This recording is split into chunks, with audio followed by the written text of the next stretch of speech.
সোনালী যুগ এমন হয়েছে, বাঘ আর বকরি একসাথে এক জায়গায় দাঁড়ায় দাঁড়ায় পানি পান করেছে।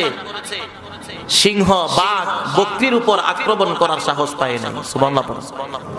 শুধু তাই নয়, যাকাতের মাল দিবে, যাকাতের মাল নিয়ে রাস্তায় দাঁড়িয়ে রয়েছে, মুড়ে মুড়ে দাঁড়িয়ে রয়েছে, আসো যাকাতের মাল, লক্ষ লক্ষ টাকা নিয়ে যাও। নিয়ে যাওয়ার মতো ব্যক্তি নাই। সুবহানাল্লাহ।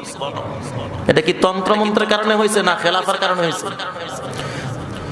ওমর রাদিয়াল্লাহু তাআলা আনহু অর্ধ পৃথিবীর শাসক, কোন সিকিউরিটির প্রয়োজন হয় নাই। সারা রাত রাষ্ট্র ঘোরাফেরা করতেছে একা একা, সারা দিন রাষ্ট্রের খোঁজখবর নিচ্ছে একা একা, কোন সিকিউরিটির প্রয়োজন হয় নাই। আজ আমাদের সামনে পিছনে বিশাল বড় মোটরসাইকেলের মহড়া, বিশাল বড় মাইক্রোবাসের মহড়া আছে না নাই? এরপরও টিকে রাখা যায় না, শেষ। ঠিক কিনা? কেন? এই তন্ত্রমন্ত্র আমাদেরকে এইটাই দেয়, আর খেলাফা আমাদেরকে সোনালী যুগ দেয়। ঠিক কিনা?